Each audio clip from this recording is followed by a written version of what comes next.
The speaker is Anne Alexander. She's an activist in the UCU union, the lecturers union, and she's also the co-editor of this magazine, Middle East Solidarity, which is a quarterly magazine about social struggles and trade union struggle in the Middle East. And she's also the author of a new article in the International Socialism Journal, which is available downstairs, and it's about contemporary dynamics of imperialism in the Middle East. So yeah, thanks, Anne. The title of this meeting is The Rise of Saudi Arabia and the Political Economy of the Gulf. What I'm going to be doing in this meeting is talking about the development of Saudi Arabia as a state and the development of capitalism in Saudi Arabia, how that relates a bit to the wider political economy of the Gulf region and some of the specificities of how capitalism has been formed in that region. But then I'm also going to relate it to a broader look at how that area of the world fits into a bigger picture of the Middle East as a region, and in particular look at some of the dynamics of imperialism in the region, and how the role that Saudi Arabia is playing in comparison with other major powers in the region, such as Turkey, Iran and Israel, that all play a very key role in the dynamics of what I will call a sub-imperial system in the Middle East. Obviously that's quite a lot to go through in a short time. So just to emphasize what are the key points that I'm trying to get across here. The first of these is that the rise of Saudi Arabia can be understood in two different timescales. I'm going to go back to the very beginnings of the genesis of the Saudi state about 250 odd years ago in a minute.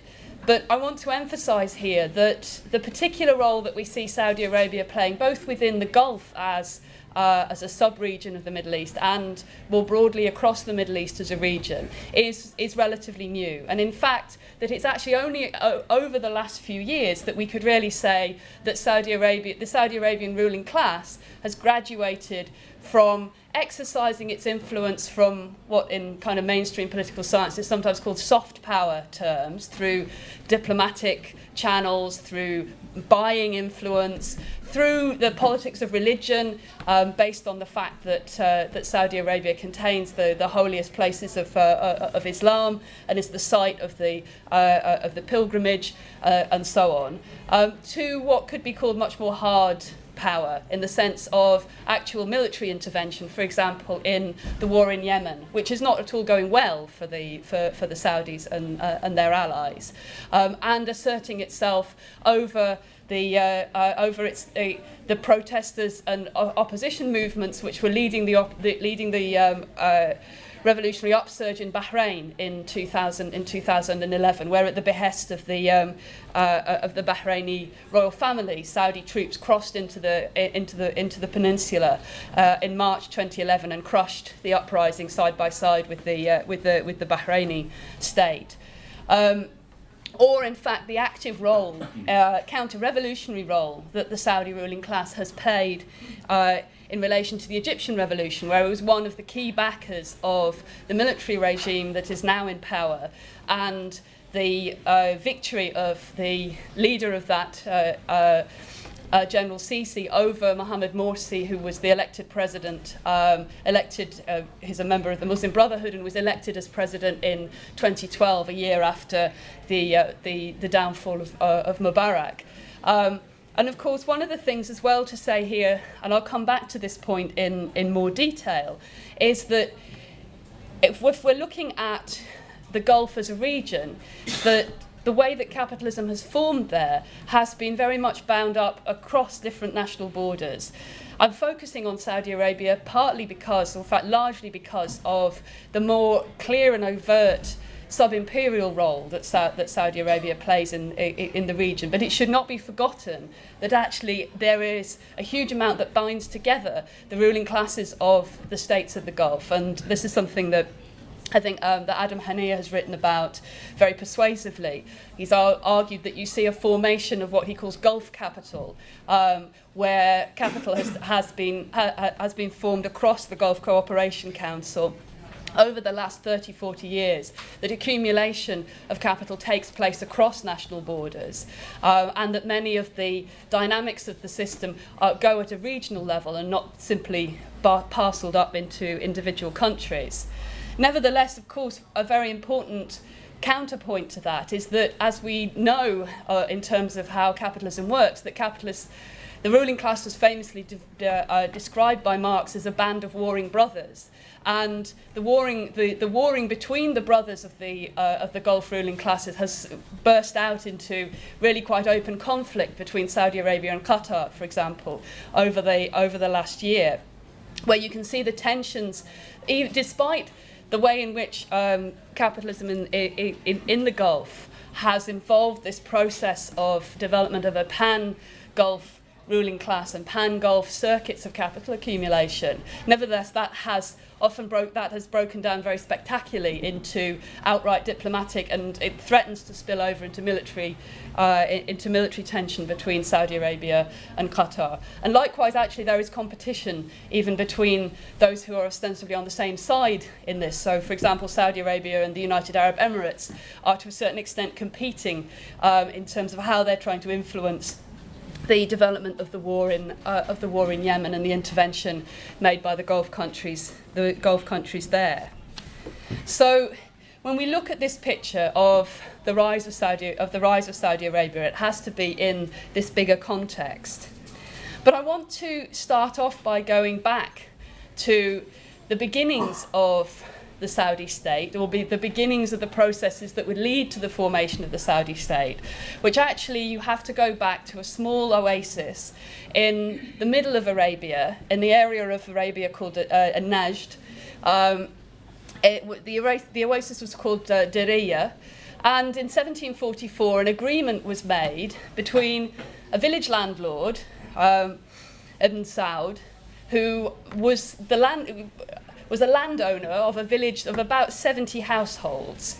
It was a very, very small village, very poor, in the middle of Arabia, and not very well off, not a completely impoverished, but not very well off itinerant preacher called Mohammed ibn Abdul Wahhab. They made an agreement which was to prove absolutely critical to the future development of the state of Saudi Arabia as we know it today, and that arguably that alliance that was made between the village landowner on the one side and the preacher on the other has persisted over the whole of that period of 250 odd years or so, and has been embedded into the way that the Saudi state works. So Ibn Abdul Wahhab was of a kind of trend within Sunni Islam, which was later to bear his name. The name, of course, is Wahhabism as we know it. This is not generally the name that is used by people who are themselves consider themselves to be his followers, because they would use the term monotheists, muwahhideen, for example, rather than Wahhabiyin. That so often has a pejorative connotation as a label that's tied up with this one particular figure. He was a religious reformer in the sense of demanding change in the way that the religion that Islam worked, and what he offered to Ibn Saud and his descendants was an alliance whereby, in return for being designated, so Ibn Saud was designated by Ibn Abdul Wahhab as somebody to whom absolute political and spiritual authority should be given. Ibn Saud's, as he started on the process of conquering neighbouring villages and building out from this small oasis town into a larger area that was conquered militarily and took under his political control. This was linked up then with an idea of absolute obedience in religious terms to Ibn Saud and his emerging kind of political and military authority, but also crucially to Ibn Abdul Wahhab and his descendants, who formed essentially, to a large extent, a kind of hereditary clergy for this new social formation. Now, it's important not to overstate the degree to which there is real continuity across this 250-year period. The foundational myth of the Saudi state obviously would like us to believe that it really did start all in this small village and continued unbroken. That's not the case. There are actually a whole series of small emirates, small kind of proto-state formations, which were marked out by military conquest by Ibn Saud, working in partnership with the Wahhabi clergy, or the Wahhabi religious leaders, the ulama, who were followers of his way of understanding Islam. And so the first of these was actually broken by intervention by the Ottoman Empire after the Wahhabi and Saudi statelet sacked Mecca and Medina and interrupted the pilgrimages, caused a huge amount of destruction, and then was actually expelled from Mecca and Medina by the Ottoman army. Then there was a period where another emirate grew up in the mid-19th century, and then finally the third Saudi emirate, which became the kernel of the Saudi state that we know today. Really, the story of that really begins in around 1902 with the capture of Riyadh, which is today, of course, the capital of Saudi Arabia, by the then Ibn Saud. Abdulaziz, who seized Riyadh and made it his capital. One of the things that's important, though, to look at over this period is, as I said, this essentially political and social pact that underwrote the emerging state in the emerging Saudi state between the Wahhabi ulama, or religious leaders, on the one hand, and the Saudi royal family on the other.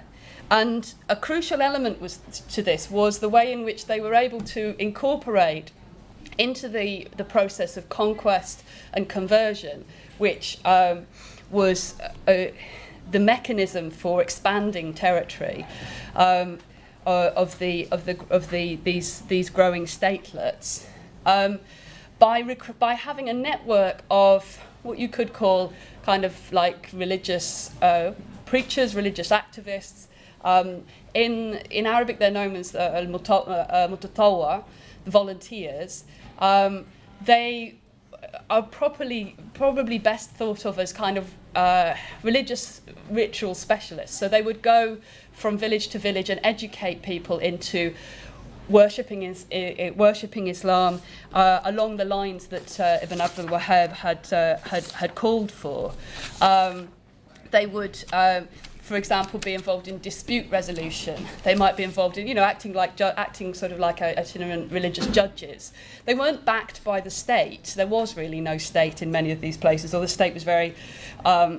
The state's authority was quite absent if they were going into areas that were not part of the Saudi emirate. They were able to go as the advance guard, in a way, a kind of political and social advance guard of the Wahhabi Saudi alliance, and create, soften up, if you like, ideologically, politically, religiously, populations in Sunni areas in Central Arabia. So that when the troops that Ibn Saud mobilised from his own family, or in some cases tribal confederations, who he'd got to support his endeavour to create this nascent state by promising them booty and plunder, that they would be able to raid farms and settled areas and seize goods and so on. That when the troops came in, actually there was already people were beginning to, in some of these areas, be receptive to the idea that they should accept Saudi authority, that they should accept this nascent state.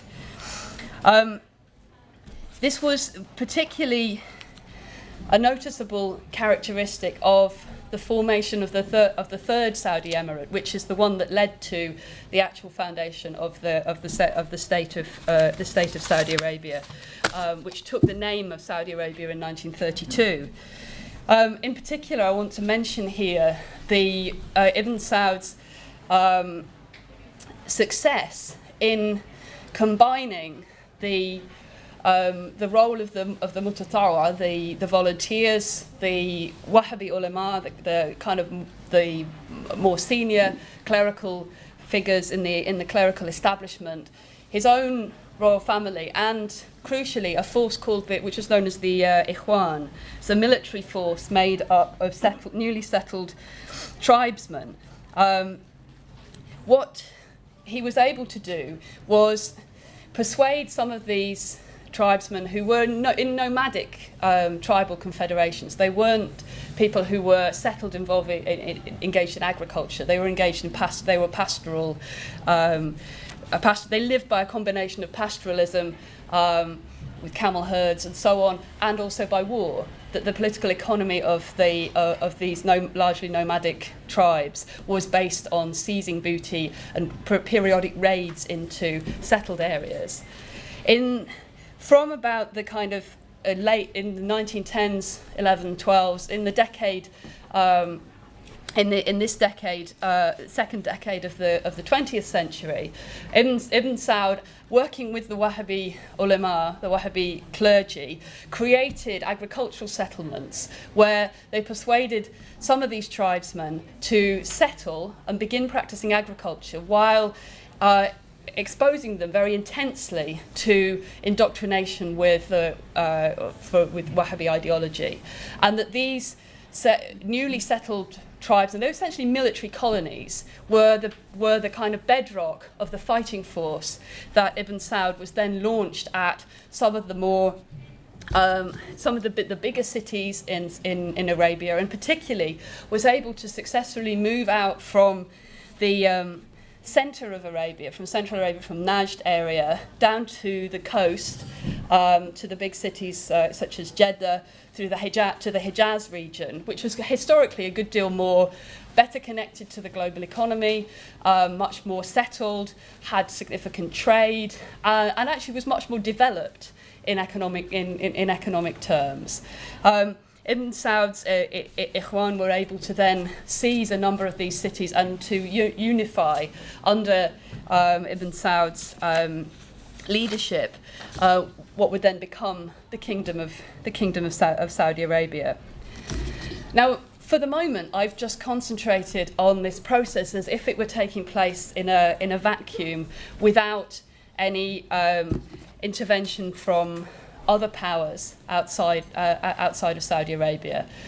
To a certain extent, it's important to bear this fact in mind, because one of the points that I would argue very strongly is the ability of Ibn Saud and his predecessors to carry out this long, slow process of building a kind of proto-state over the course of the 18th, 19th and early 20th century with relatively little interference by anyone else. Was actually quite important to the specific character of that state that emerged.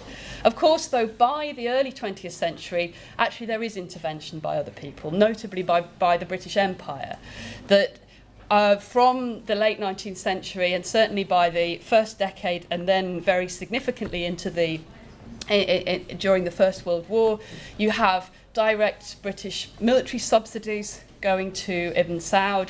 You actually, ironically, have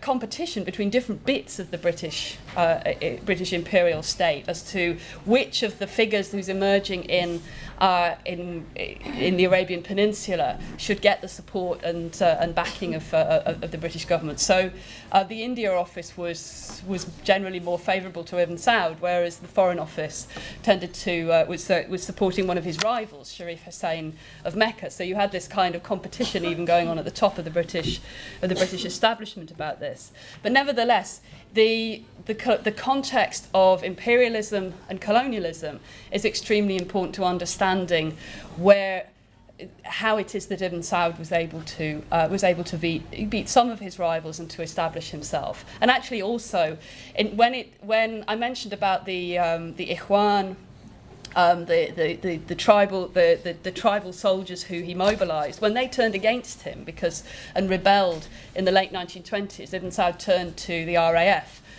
who strafed them with poison gas and killed and crushed their rebellion, essentially on his behalf. So this is another crucial part of the picture of understanding where the Saudi state comes from.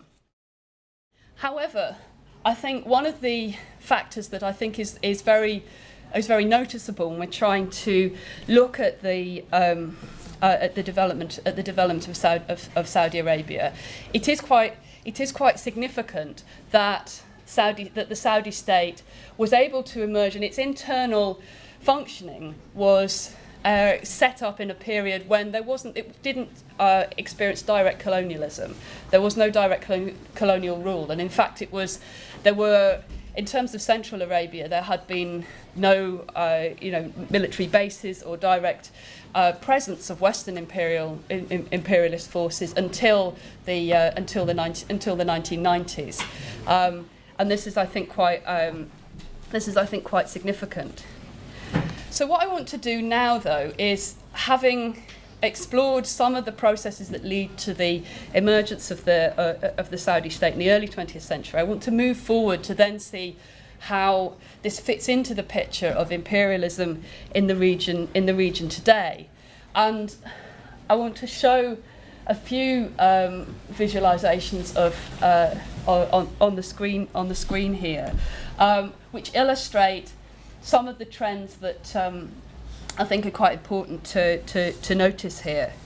Before I come to this, though, in terms of our understanding of what imperialism is and how it works, if people have a chance to go to, there'll be other talks at Marxism around the Marxist theory of imperialism, but essentially what the Marxist approach to understanding imperialism is based on the understanding that this is integrated into the way the capitalist system works. It's not just about military power, it's also about economic competition and the translation of economic competition between different capitals and the states that are structurally associated with those capitals, and how that translates from trade wars into real wars, and so on. In the case of the Middle East, one of the things that I want to highlight here is that Saudi Arabia's, what I described in terms of Saudi Arabia's role at a regional level at the beginning of the talk, its military intervention in Yemen, its role in the counter-revolution in Egypt, its intervention in Bahrain, and interventions to come, I'm sure, in many other parts of the region, is a working out of the fact that in the Gulf we've seen the rise of a centre of independent capital accumulation over the last 30 to 40 years. That rather than the economy of that part of the world being simply subordinated to the workings of the kind of Western imperialist powers in an economic sense, say, or being at a level of development where the economy is largely pre-capitalist. Now you actually have capitalism is embedded. It's part of the way that the economy works, and capital accumulation is taking place there, which fuels this process of competition. And this is not only just happening, obviously, in the Gulf. One of the features that I'd argue that you can see from this graph here is that if you look at, I've taken six major countries in the region to illustrate a couple of points here. If you look at the countries that have the largest GDP in the region, it's only a very crude kind of measure of the overall way that the economy works. You can see that essentially there are three or four powers in the region that are capable of playing that kind of sub-imperial role, and this has changed over time. You can see here the very steep rise in Saudi Arabia's GDP, and this is mirrored by the other states in the Gulf. Actually quite a long way behind Turkey. So one of the points here is that what's going on in the Gulf is not by any means just about oil. It's actually about the translation of the petrochemical industries into whole other areas of capital accumulation. But actually, it's not simply the case that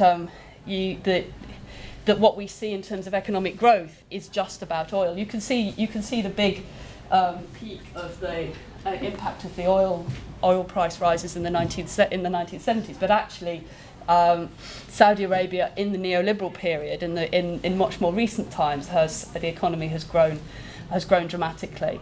A couple of other things that are worth noticing about this is actually one of the points that's worth noticing is the trajectory of Iraq, which if you'd been in the early 1980s, Iraq was emerging as one of the potentially most important powers on a regional scale, and it drops off.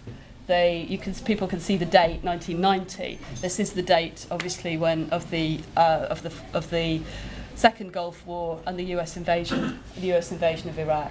You can also see actually the impact of, again, when economic competition flows over into imperialist wars and sub-imperial conflicts, in the trajectory of Iran, which is one of the major rivals to Saudi Arabia in the region at the moment. And again, you can see how if you think about Iran's trajectory, this moment is basically the turning point in the Iran-Iraq war. It's the moment at which it's pretty much the moment at which Iran started losing the war and went on to, as you can see, a huge bite taken out of its growth trajectory, and the military defeat of the Islamic Republic by Iraq was absolutely is crucial to explaining that trajectory. It's also worth looking at Egypt as well. That again, if you went further back to the 1960s, that actually at that period, again, if you were trying to bet on which of the local states within the region would emerge as the contenders for being the kind of key pillars of a sub-imperial system, then Egypt might have been one of your bets. Of course, under Gamal Abdel Nasser, Egypt was engaged in conflict with the global imperialist powers, particularly with the US. But at a local level within the region, it was also starting to act as a kind of sub-imperial power, intervening in Yemen, for example, in the 1960s, pretty disastrously. There's something of a pattern of disastrous military interventions in Yemen going on over most of this period. They're disastrous for the countries that intervene, but obviously much more disastrous for the ordinary people of Yemen who've suffered the consequences. In terms of just a few points to make on the back of this chart, one key thing is to look at the way that in the period of neoliberalism, you have this massive lengthening out of the hierarchy of the states in the region in terms of how big their GDP is and so on. It was much closer 30 or 40 years ago.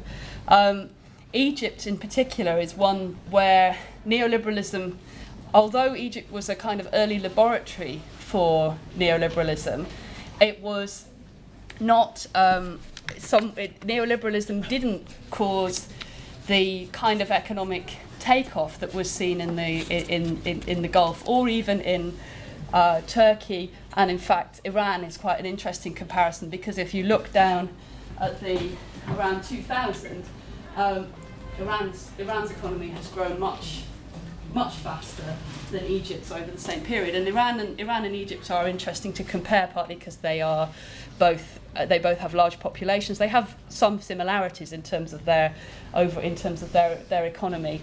They're relatively diversified compared to. They're not dependent on obviously a large proportion of Iran's economy is related to oil and hydrocarbons, but not to the same extent that the Saudi and the Gulf economies are. Egypt's relative falling behind in this sense is actually quite an important background reason, I think, for the outbreak of the revolution in 2011. That the crisis that this generated within the Egyptian state. Over its failure, its relative falling behind other states in the region, helps to explain the way in which the revolution took such an explosive course. But to finish with, I want to come back to the question of where is Saudi Arabia going, and particularly to focus in the end on the question of the role of the current Crown Prince, Mohammed bin Salman, because it's quite. If you look at the choices that he's making at the moment in terms of attempting to prepare the Saudi ruling class for the future, you can see some of the contradictions and the challenges that emerge. So, one of the first points here is, of course, the overwhelming importance of oil and petrochemical hydrocarbons in general to the Saudi economy and the economy of the Gulf region as a whole. That looking forward to the end of that bonanza of the economic bonanza that has played such a crucial role in shaping the Saudi economy.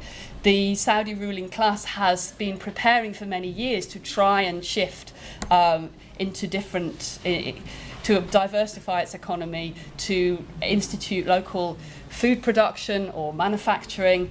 Most of these efforts have not actually been that successful. There was a huge amount of investment went into trying to develop local food production, agriculture in Saudi Arabia in the 1980s, which was actually spectacularly unsuccessful in economic terms. Another area, though, which has recently come up as being a very much a focus for Mohammed bin Salman's policies, has been around military production, military industries. That Saudi Arabia has been for a long time a consumer of military hardware on a huge scale. In previous years, previous decades, this was really on a basis of understanding that even if the Saudi government was purchasing this equipment, that it would probably be American troops in extremis who would be coming in if needed to use them. And this was essentially the assumption that was tested out for the first time in the 1990s. Mohammed bin Salman has a different take on this. He's actually now very much encouraging investment in wants to make Saudi much more on the road to Saudi Arabia on the road to self-sufficiency in terms of military industries, inviting companies like British Aerospace and Boeing and so on, and the big defence industry companies to come and set up military factories in Saudi Arabia, where they would be, instead of them just purchasing the finished product, that actually that will help. It will kickstart a military industry in Saudi Arabia. This also goes hand in hand with some other forms of political changes. Not any serious reform or liberalisation in a political sense in terms of democratic changes. And nobody should be fooled by attempts to portray bin Salman as some kind of a liberal or a democrat. If the bit of the Saudi ruling class that he represents is, for example, relaxing some of the restrictions on women's social role and visibility in society and ability to drive and so on, this is not motivated by any genuine desire to bring about social reforms. It's actually quite hard-headed business sense. So Saudi women are very important as consumers and increasingly important as workers in the service economy in Saudi Arabia, and as a layer of businesswomen. And there's, on the one hand, the kind of desire to fit in enough with the norms of what the global capitalist ruling class thinks is acceptable in terms of women's rights, which is there's a degree of pressure from that angle. But on the other hand, actually, there is also this desire to empower Saudi women only as consumers and as workers, not to give them any real power, and so on. So I'll leave it at that, so we can open up the discussion. But I think just finally, the final point really to make in terms of the introduction here is that what I've tried to do is show some of the contradictions that underlie the development of the rise of Saudi Arabia, and to emphasise really that the picture that we see at the moment of what the role that the Saudi state is playing has to be put in this longer history of capitalist development and of imperialism in order to understand how it can be challenged in the future, so that the next wave of revolutions on a regional scale, that actually we're better prepared in terms of resisting the counter-revolutionary role that it will surely be playing.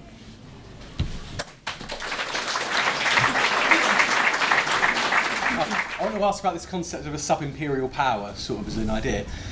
Because as I've understood imperialism in the Marxist sense, it's basically you have this big hierarchy of countries in the world, and the ones at the very top of it, the United States, the UK, and France, and so on, because of their power position within it, are then able to sort of suck the blood out of like the poorer countries that are more or less defenceless against this. And so you see this through foreign investment in sort of these countries and sort of that kind of thing. So partly through sort of like squeezing the local bourgeoisie sort of those countries, but mostly through exploiting the workers, so they work for a much lower wage and so on, is producing it, so there's a much greater amount of surplus value produced. So sort of the capitalists in the imperialist countries acting as a tapeworm within the tapeworm of the capitalists in the sort of colonised countries. So what I suppose I want to ask is, one of the things with GDP, sort of as we've mentioned here, is that it kind of masks all these imperialist sort of things. So a lot of the GDP in Britain, for example, that wealth is actually produced abroad and it's like brought into the country through the banking system and so on. So to what extent is that, when we see the Saudi and the Turkish sort of GDP, if we're saying these are sub-imperialist powers, is that brought in from abroad through these countries that they're oppressing in some way and sort of exploiting?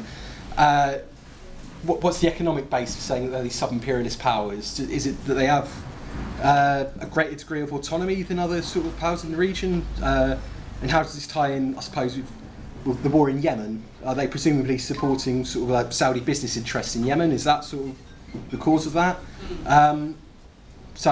Or are they just acting as sort of like a policeman for the United States and UK? So I suppose, that's sort of what I want to ask. Thank you.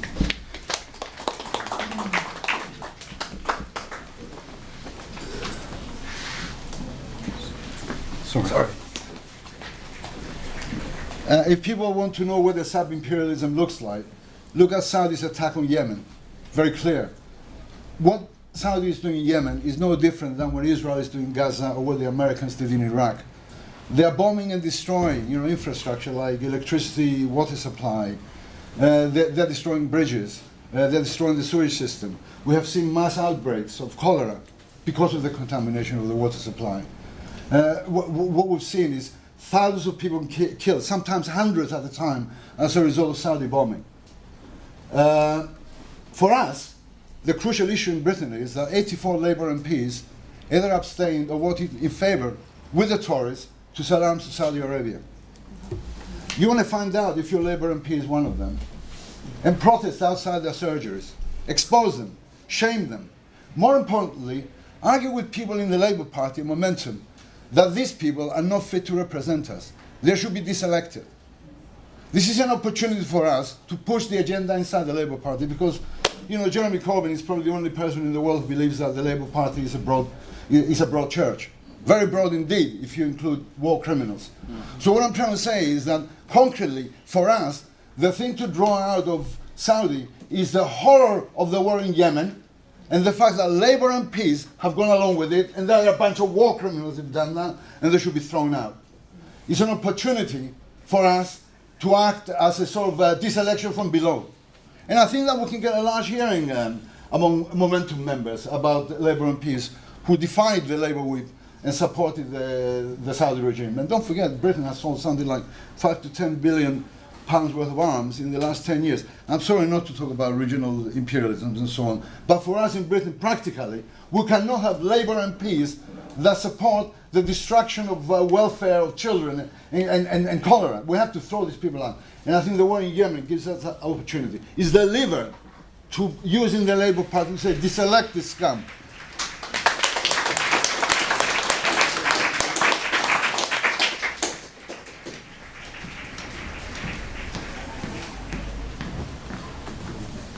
I've got a couple of questions really. One is to do with you spoke about the nation and the state, and obviously the degree to which there's a state in Saudi Arabia and a degree to which nationalism, as opposed to like in Western Europe and where nationalism came to the fore, and it's a set of ideas that hold people together.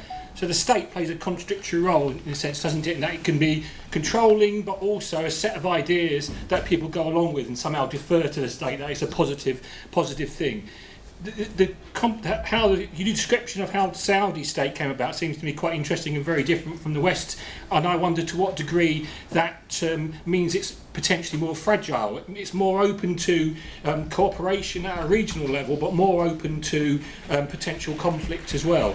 The other question that I wanted you to touch on as well is, I don't know an awful lot about Saudi Arabia, but it seems to me, from what little I do know, that the composition of the working class inside Saudi Arabia is quite important. And what role does an immigrant working class coming in? There seems to me a lot of dynamics in Saudi Arabia, a lot of potential both for conflict internally and externally. And from the surface, from the press, we just see a very simple idea of what Saudi Arabia looks like, and obviously from your talk it's far more dynamic, far more open to fracture, far more open to working class organisation within that state. If you could just touch on that, I'd be grateful.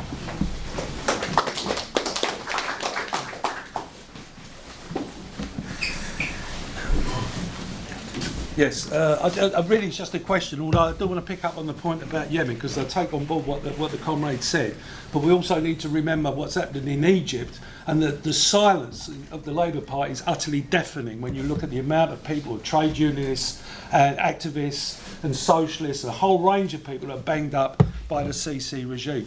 But what I wanted to ask Anne, because it's a fantastic meeting and the whole description of how it emerged of this new class, but when you're talking about, in a sense, Saudi Arabia producing weaponry and starting building factories, what I'm really interested in is the relationship of the working class now in Saudi Arabia. Because to be honest, one of the great things about the 2011 revolution was the emergence of the Egyptian working class, was the emergence of the Arab working class on the world stage, and how it completely transformed what was going on in that world, and how the absolute smashing of the Egyptian working class become key for Saudi Arabia, for Israel, for American imperialism. They absolutely wanted to stamp it out because they're absolutely terrified of the potentially Arab working class. And of course, what's key to Saudi Arabia is that working class and that movement emerging as we speak. I wanted to come back to the issue of what sub-imperialism is, but you can't really understand that unless you understand what imperialism is. Capitalism, in the most abstract terms, is a system of competition in the pursuit of profit, in which ruling class exploits working class and they compete amongst one another. But they depend on states in order to secure the conditions in which they can accumulate, secure their supply lines, discipline the labour force, etc. Big states, big rivalry, that's rivalry between the big states, takes an imperial form, they build up weapons, sometimes they go to war. You can't understand the First, Second World War or the Cold War if you don't understand the role of states in propping up capitalism and securing that competitive advantage.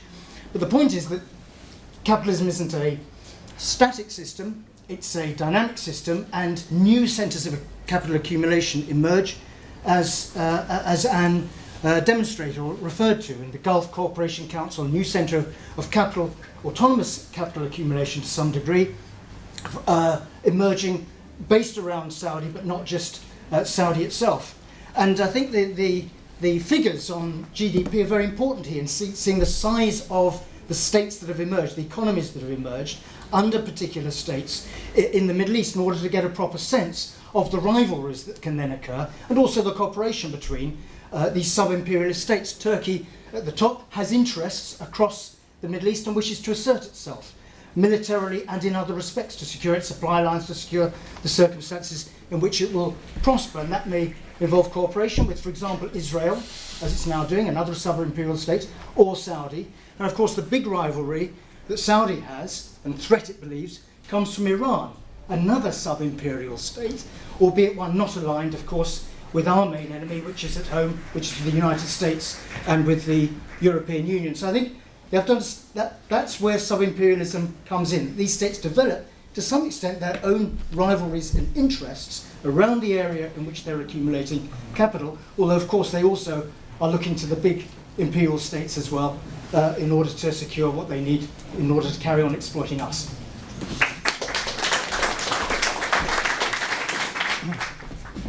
I think it's a bit the similar theme, this of complex sub-imperialism, because I remember in the old days, it seemed to be much simpler because you had two superpowers. You have the United States and Russia, and especially in the 50s, there was this movement for national independence, and because the movement for national independence went against the interests of the West, it got the support of Russia. So it was quite. You have this movement for independence, national independence in Egypt and Syria and Iraq and Iran, and then you had Israel, and Israel was used to be called the policeman, the policeman of the Middle East, and it doesn't as well because of this dynamic of capitalism. It doesn't fit anymore because if you look at Israel, it doesn't seem to be very well in terms of GDP. It's not very important. Not relative, the other ones are much more powerful, and of course Sudan has always been very close, really bound to the United States. Yeah, sorry, I wasn't. Sorry, I just changed the visualisation behind it.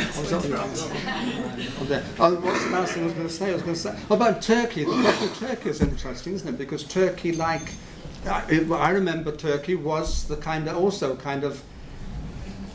represented. It was very loyal to the West, and now it's kind of. Well, I'm not going to go into discussion why or what, but now it seems to be trying to play a more independent role, and not sort of not so loyal to the United States. So it makes it more interesting. And of course, then there's a split between the EU and America, which is opening up. I think by Iran. Europe is quite interested in investing in Iran, and so there is a kind of also a split between the European capitalist countries and the States. That's what I'm going to say. So thanks to everyone who contributed to a very interesting discussion. Before I bring Anne back in, I just wanted to mention again that she's the co-editor of this magazine, Middle East Solidarity magazine, and it's a quarterly magazine. But this new issue covers state repression against lecturers in Turkey, talks about the human rights crisis in Bahrain, and it leads with a set of articles about the conflict in Palestine over the status of Jerusalem. And I think there'll be a person afterwards who's going to be selling it, but also you can come to the front and buy one if you want to. Anne. Thanks. Yes, since I'm sorry to the comrade who was just speaking where I interrupted you with the visualisation changing. What I actually want, because I wanted to just talk a little bit very quickly about why Israel was in the picture and how I wouldn't be, although I absolutely see it as part of the sub-imperial system, that is absolutely the case. It's not based on the fact of its GDP as a whole. It's actually based on a different set of features. And this graph is much more indicative of one of the roles that Israel plays in the region. Which is that it's a small country. Its GDP doesn't, although it has a larger GDP than countries that have very, very many more people living in it. One of the roles that it plays for the US is as being a kind of military outpost, essentially, for Western imperial powers, and this is one of how it was set up in the first place by the British. By British imperialism in the early 20th century, to dominate the region through actually being, certainly now, the recipient of qualitative. One of the acts passed in the U.S. Congress in, I think it was in the 90s, writes into law the point that Israel must maintain its qualitative military edge over all other potential competitors, including those that are US allies, so that the advantage that Israel has to maintain a military advantage in terms of technology over even other countries that the US is also working hand in glove with, such as Saudi Arabia. And part of that is fueled by the fact that Israel's economy has in terms of its levels of economic development. It's member of the OECD, which very few of the other countries in the region are. That's the kind of club of the so-called most developed capitalist states. So it was just a point that by including it, the different parts of this sub-imperial system have slightly different roles, and they work together. In fact, one of the things that you've seen over the last kind of 30 to 40 years is this constant pairing up by the US of Israel on the one hand, and then another power, which in the region, another regional power, which it builds a very strong relationship with. Before 1979, that other power was Iran. So the old Iranian regime that was overthrown in the revolution of 1979 was the US kind of backstop in the region, and in fact Saudi Arabia had to take on that role because Iran fell out of the picture very dramatically in the case of a revolution in 1979, and then from the US's point of view, was then disciplined by being attacked by Iraq, who under Saddam Hussein's regime, which was again massively supported by the US in its conflict against Iran in the 1980s. Just in terms of some of the other questions that were asked, so there's a few that I wanted to focus on.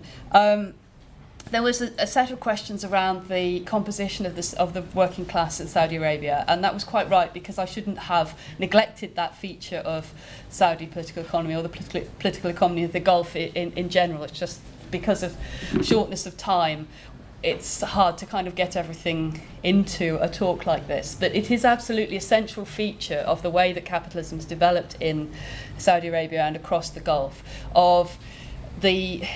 through the importation of labour rather than through the creation largely of an indigenous working class. And this is one of the reasons why an autonomous centre of capital accumulation has been able to grow up in the region, is actually because of the inbuilt advantages in many ways to the ruling class in the Gulf of having this disposable workforce. That by having a large amount of oil revenues, you could bring in workers from, in the case of the oil industry, say in the 1950s and 60s, a lot of the workers in it were Arabs from elsewhere in the region. There was many of the migrant workers who came to work in the Gulf were Palestinians, but during the there was a switch to recruit other people from other countries systematically, particularly after 1990. There was a direct political reason for that, in the sense that following Iraq's invasion of Kuwait, there were, and the support given by the leadership of the PLO to Saddam Hussein's regime, that was used as an excuse to expel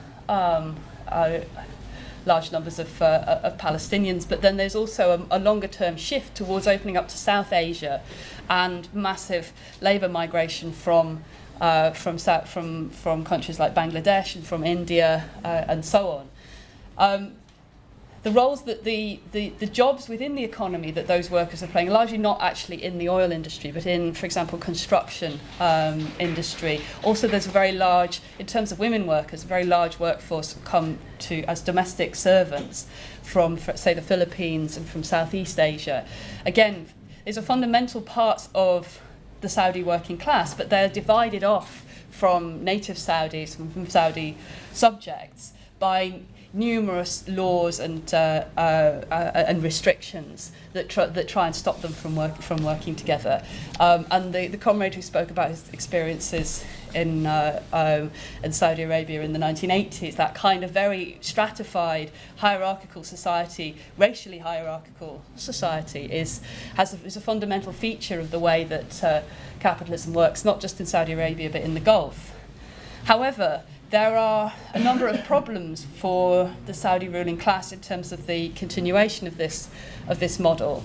For the last 40, 50 years, it's served them very well as having waves of workers who'll come, particularly and work, for example, in things like construction, where you can send them home again afterwards, and being treated as disposable workforce. However, any attempt to kind of diversify the economy and build up, even on a small scale, manufacturing, or certainly to run services, education and healthcare and so on, that actually does often require Saudis to take on some of those roles. And from time to time, the Saudi ruling class tries to push its own citizens towards working in these roles, and then kind of recoils from the social consequences of that. It's a very kind of slow process.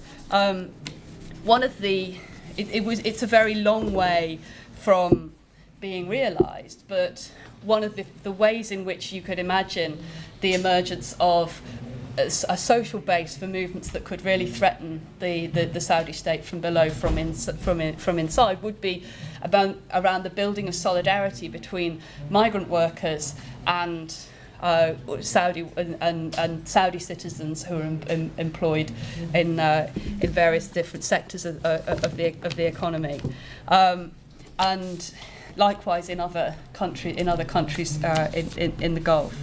It's also very important to say that not everyone in Saudi Arabia, even among Saudi citizens, benefits equally from the system as it exists. There's a kind of picture there of migrant workers being super exploited and oppressed, whereas Saudi citizens benefiting from this.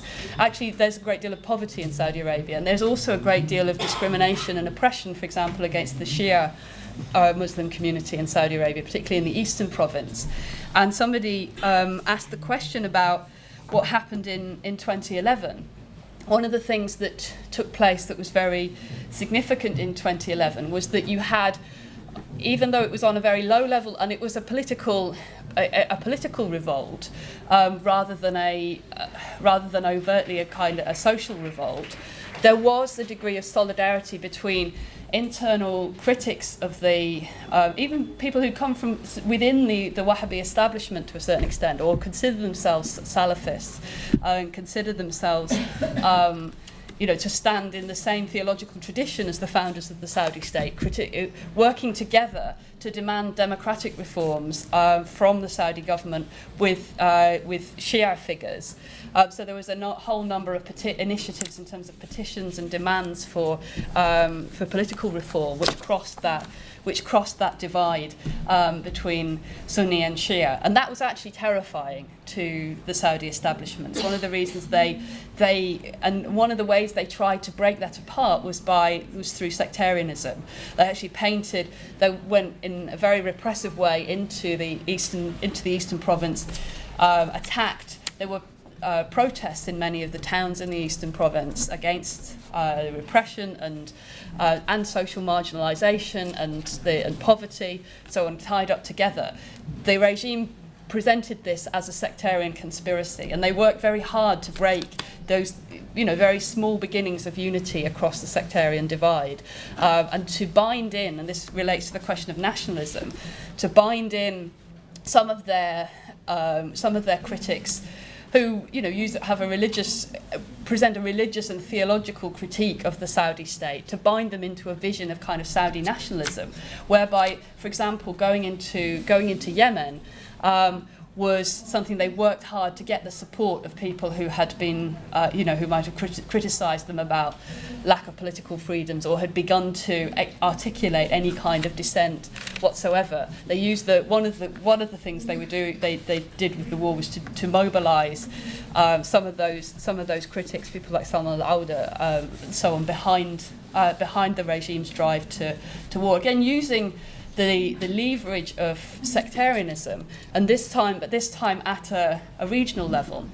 So where this plays itself out in terms of the rivalries with Iran, again at an ideological level, often the conflict in Yemen, particularly in its later stages, is presented internally as a plot by Iranian-backed forces to dominate, to gain a foothold in the Gulf region, and that in order to that Saudi Arabia needs to stand up to Iran as a competing power, but often presented as being a power that's out to destroy the Sunni faith, and so on and so on and so forth. So it can be couched in religious terms. Again, one of the points here is that behind the scenes, you have to understand how this relates to the competition that's going on between these major states. In terms of competing to accumulate capital. Just very quickly, then, in terms of the role of the US, and it's this Trump's alliance with the Saudis and the Israelis against Iran. I mean, I think there's another meeting today on the question of Iran, which I'd really encourage people to go to for a kind of more in-depth discussion around the prospects for US-led attempts to change the regime in Iran. I'd just say in terms of Saudi Arabia and Israel, I think you've got a kind of convergence of interest between the Saudi ruling class, which feels the pressure of Iran's re-emergence as an important regional player, and the relative success of Iran's foreign policy, if you like, in terms of its interventions in Iraq and in Syria, which have re-established Iran as a player in the regional scene in the way it wasn't kind of 20 years ago. And that coincides with the anti-Iran, the specific set of policies that the Trump administration is pursuing in relation to Iran, and likewise in terms of Israel. So there's a kind of connection of those all three together. I'll leave it at that so that we can finish. But if there are questions that I missed out, then come and ask me at the end. Thank you.